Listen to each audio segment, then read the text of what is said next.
Bom dia, pessoal. Vamos iniciar mais uma call semanal aqui na Vinci Capital e hoje vamos falar aí de assuntos muito relevantes que todo investidor tem que estar informado para o início de semana. Como é de praxe, né? Só comentando, a gente vai falar de Brasil, né? O Brasil está sempre nas nossas calls, fala dessa deterioração que a gente está vendo em termos aí de perspectivas para a economia, inflação, taxa de juros e uma série de outras questões, atividade econômica também. Vamos passar principalmente pela questão americana. Nós vamos falar um pouquinho da atividade econômica americana, o que está se esperando aí para 2025 e os reflexos que isso tem na curva de juros e principalmente no S&P 500. Tem muito cliente aqui na Vinci Capital nos questionando, né, sobre as perspectivas, ou por que investir ou não investir lá fora. E acho que alguns riscos, algumas coisas têm que ser levadas em consideração, até para a própria escolha, né, de quais ativos devem ser investidos. Mas, seguindo aqui, né, já vou colocar, como é de praxe, os nossos slides na tela. Para quem já é aqui assíduo no canal, já curte, já compartilha, deixa o joinha ali, porque isso é bem importante para o nosso vídeo. Bom, então, primeiro assunto, Brasil, né, para a gente falar aí de maneira mais sólida, né, a respeito da curva de juros, é importante a gente entender que um dos principais drivers, né, que a curva de juros busca corrigir, é a questão da inflação de médio prazo. Tá claro, de curto, né, é relevante, mas o Banco Central sempre está olhando uma janela de 12 meses para frente, porque as próprias políticas monetárias, elas têm um efeito atrasado, né? Tu vai fazer uma política monetária hoje, ela leva ali em torno de 9 a 12 meses para fazer um efeito real na economia, né? Então, olhando para esse atual ciclo de alta de juros, notem que é bem o que eu falei, ó, lá no início de 24, as expectativas de alta de juros para 2025 começaram a disparar. E aí, ali no final, né, do meio para o final de 2024, já veio, né, as primeiras altas de juros ali em termos de aperto monetário. E mesmo assim, olhem como no final do ano teve a disparada, né, na expectativa da inflação para 2025. E aqui, né, o que mais nos preocupa, é por isso que eu estou dizendo que a inflação de médio prazo ela é tão relevante. Vocês podem ver que a inflação para 2026 também, né, começou a disparar e ela não para de aumentar. A gente vê que a inflação para 2025 ela já deu uma estabilizada, mas a de 2026 segue aumentando. E isso, né, tem principalmente por reflexo a questão do incentivo ao consumo por parte do governo, né? O governo aí tem feito alguns programas, como agora o ainda muito pouco explorado crédito consignado, que isso tem, né, impacto direto no consumo, na geração de liquidez no país e vai impactar, obviamente, na inflação. Então, isso aqui já é um reflexo e, por outro lado, o próprio Galípolo, né, muito bem colocou que o governo tem, né, digamos assim, a missão de cuidar da economia, fazer o negócio andar, né, todo o arcabouço, né, que envolve a economia ser viável. Porém, né, do ponto de vista do Banco Central, eles têm que equilibrar isso. Se há uma política expansionista no governo, o Banco Central, preocupado com a inflação, tem que frear isso através de taxas de juros mais altas. Então, é uma mistura muito ruim, muito tóxica para o nosso país, onde a gente está vendo um incentivo ao consumo, um incentivo ao crédito, né, que vai gerar, obviamente, né, um consumo de curto prazo, porém um endividamento muito forte no médio e longo prazo. Alguém aqui lembra de quando foi a última vez que a gente viu isso acontecer? Infelizmente, foi em 2015, 2014, 2015, 2016, né? Culminando ali numa das maiores crises da nossa história. E a gente está vendo aí elementos muito parecidos. E a última vez que a gente viu taxas de juros tão altas foi justamente neste período. Se a gente segue aqui então para a questão das taxas de juros, lembram que a expectativa era de uma taxa terminal para o ano de 15%. Porém, com esse posicionamento do Galípolo, né, olhando de uma forma muito técnica, muito diligente para o controle de inflação, o mercado já passou a precificar 15,52. Também, né, por causa dessa expectativa de uma alta contínua da inflação para 2026. Então, a expectativa que era de um corte de juros aí, desculpa, uma alta de juros de algo em torno de 75, 50 provavelmente, né, base points na próxima reunião, já começou a ser, digamos assim, já quase que um consenso que será 75, aqui a gente vê 65, porque é o range entre 50 e 75, mais pessoas estão apostando já praticamente em 70, tá meio a meio, né? Mas vamos considerar assim que está muito próximo aí de 75. Já para a reunião de junho, 35 base points, né? Um consenso de 25 e mais, né? Um aumento residual para julho e talvez alguma coisa para setembro. Então, há uma perspectiva ainda de alta forte para esse ano na taxa de juros, justamente para frear esses impulsos aí de crédito e consumo que o governo vem fazendo.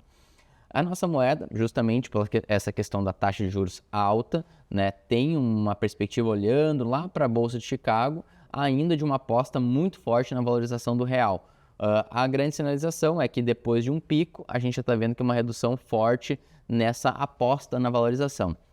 Então, ainda num cenário comprado, até porque as desmontagens não podem ser abruptas, porque senão isso retroalimenta e faz o preço virar contra, mas já dá para notar que, pelo menos, os estrangeiros estão reduzindo as apostas no real. Outro driver importante, né, que pressiona a nossa moeda é a questão do risco político. Aqui é o indicador GeoQuant, ele é um indicador que mede o risco político, né, e também alguns elementos jurídicos que hoje em dia estão muito permeados junto com a questão política. A gente vê aqui o GeoQuant, que é esse indicador em amarelo aqui, depois de ter arrefecido um pouco depois da eleição, ali do ano passado, a gente vê agora uma retomada forte na alta aí desse indicador, mostrando que o Brasil está se deteriorando em termos de cenário político. Já a Bolsa Brasileira, né, aqui é o fluxo acumulado de estrangeiros na Bolsa, num período aí muito interessante. Em março a gente vê de novo, né, um fluxo bom. De novo, não é um fluxo absurdo, não é uma coisa extremamente relevante, mas para este período do ano ele é considerável. Normalmente a Bolsa Brasileira ela tem um fluxo fraco, um fluxo por muitas vezes até negativo no início do ano aqui no Ibovespa.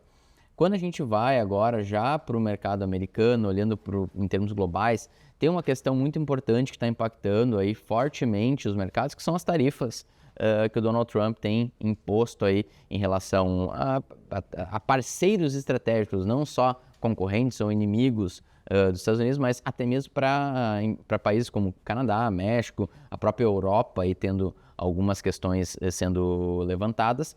E aqui tem um estudo, né, interessante que eu encontrei na internet, que mostra que os Estados Unidos, se comparado com a Europa, ele é um país pouquíssimo protecionista.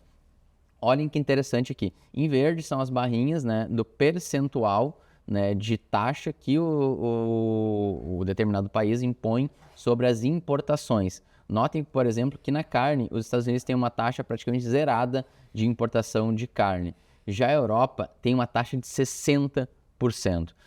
Quando a gente olha para a manteiga, a Europa chega aí próxima a 70% de tarifas. Mas aqui é título comparativo, notem as barrinhas como uma discrepância muito grande. Então os Estados Unidos, mesmo com essa política, ele ainda é um dos países menos protecionistas do mundo. E por isso, né, esse livre comércio e essa troca de bens e serviços que faz com que a economia americana seja tão pujante, tão forte. Então esse aumento, essa guerra tarifária, infelizmente não vai trazer bons frutos ou grandes frutos para os Estados Unidos. A economia global e o país se beneficia, né, de um número maior de comércio, um número maior de trocas voluntárias. Então a geração de riqueza ela é feita dessa forma. Então provavelmente essas tarifas tendem a fazer algum tipo de resfriamento em termos de economia global. E aí a gente vai para o segundo ponto, que é a questão dos ciclos, né?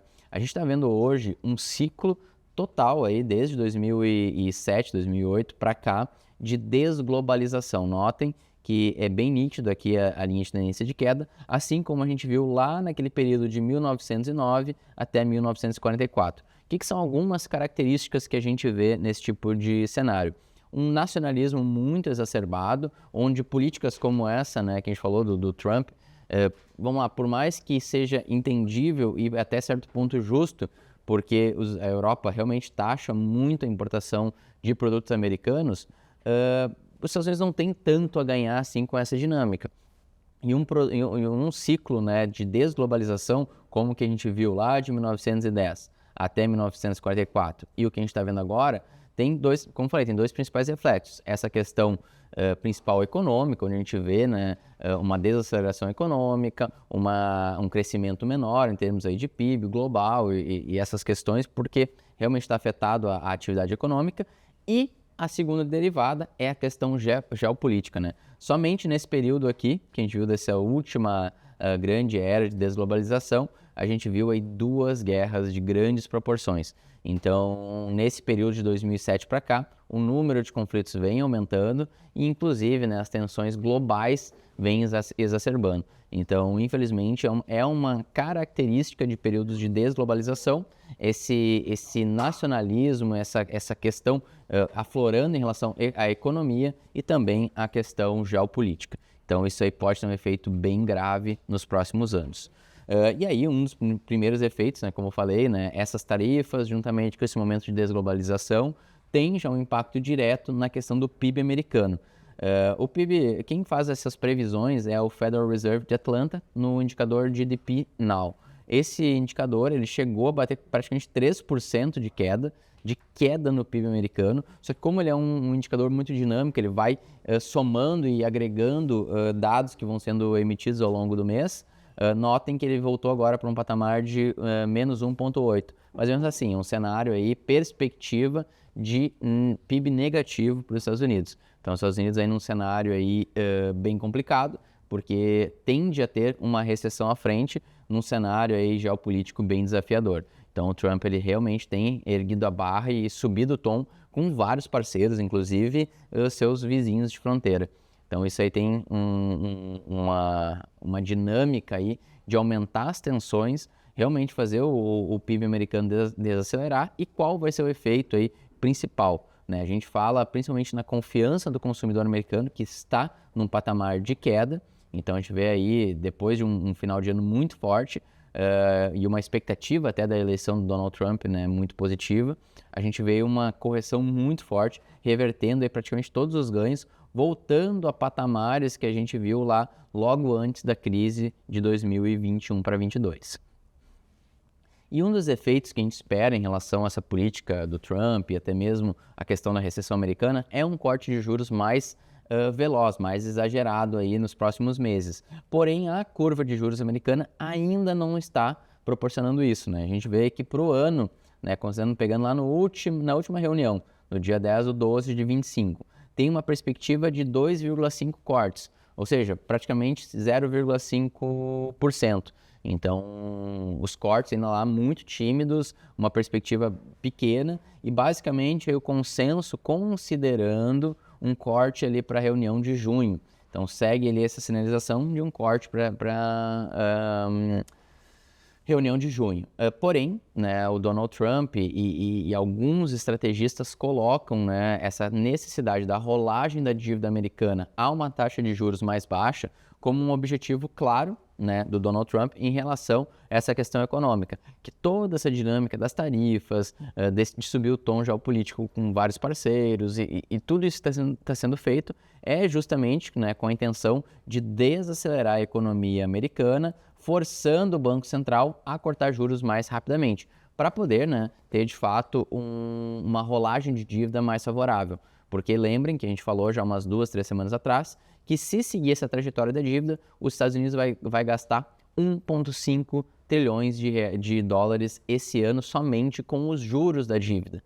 Tá, gente? Isso é muito mais do que eles gastam hoje com defesa, que sempre foi um dos principais gastos do governo americano. Então, isso é muito relevante e preocupa demais o governo americano, que provavelmente está tentando fazer algumas manobras para reverter isso, ter um corte de juros e conseguir rolar essa dívida com um cenário menos prejudicial.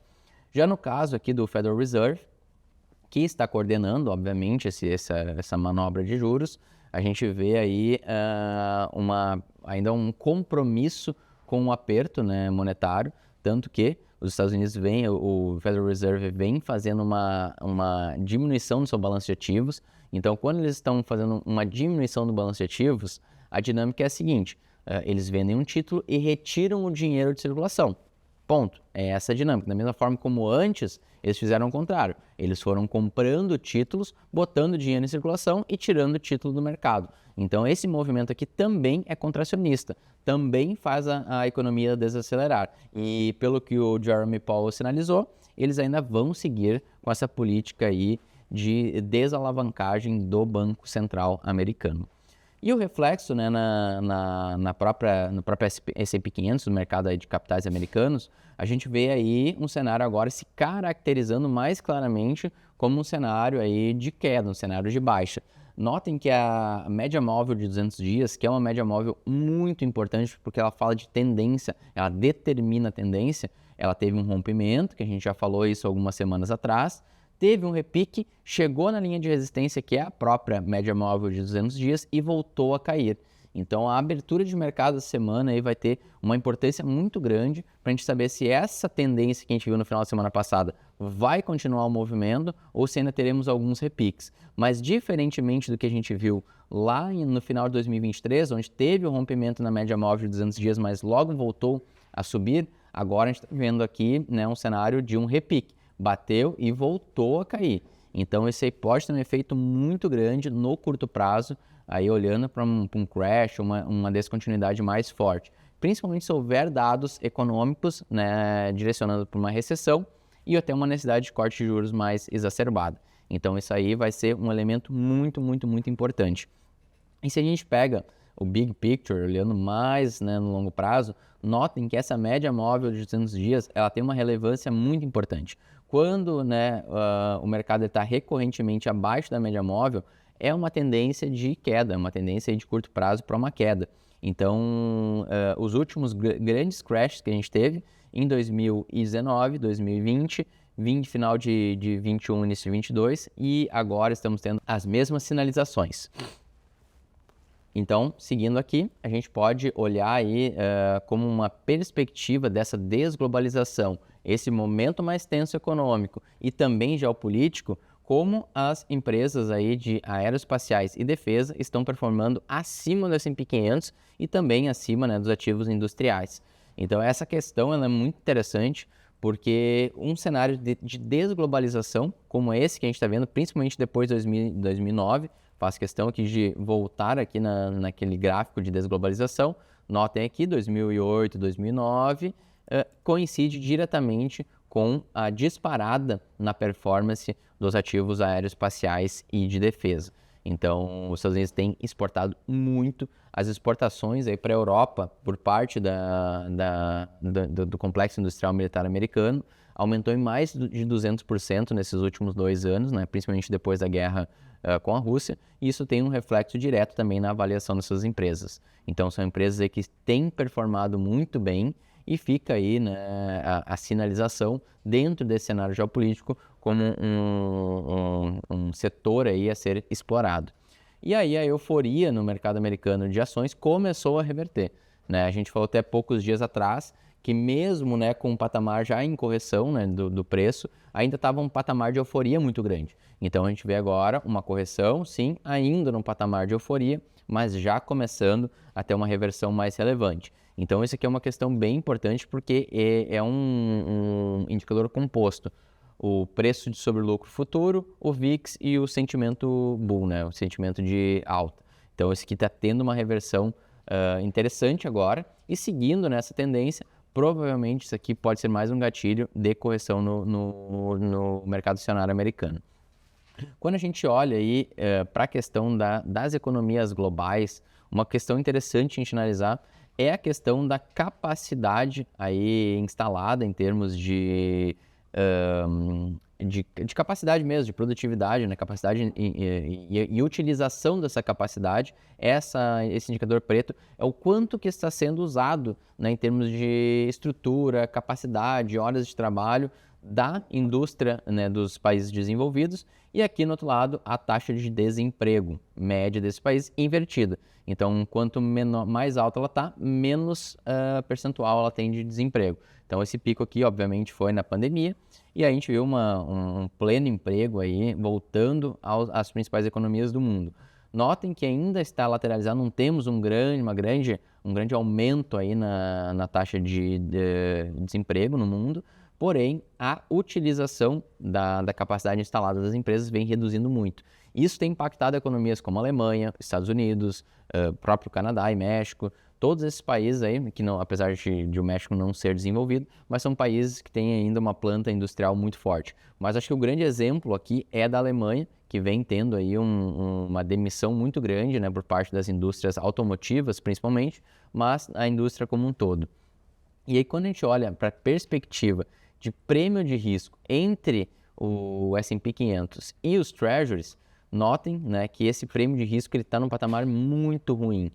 Aqui a expectativa de retorno dos ativos de equity, né, os estoques americanos, para o médio e longo prazo, está num viés muito mais favorável muito menos favorável do que os Treasuries, né? Os Treasuries hoje têm um retorno esperado maior do que as ações nos Estados Unidos. Então, esse indicador aqui ele mostra o prêmio de risco. Qual que é a vantagem que eu tenho em investir em ações frente aos títulos americanos? Em contrapartida, lá em final de 2022, quando a gente iniciou esse bull market atual, notem que existia sim um prêmio de risco favorável para os equities americanos. Então, isso aí é uma questão bem importante a ser sempre observada.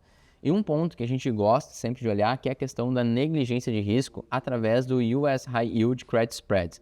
Aqui é o quanto que o mercado está precificando, está pagando a mais, né, de yields, né, de juros nos títulos high yield, nos títulos de alto risco, né? Então a gente vê aqui esse spread nas mínimas históricas, somente comparável lá com 2007, antes do crash lá da crise financeira americana. Então notem que depois a gente teve um spread absurdo, né, de quase 2.000 base points, então seria mais de 20% aqui de spread em cima dos high yields. Então todo mundo com muito medo de haver uma grande quebra.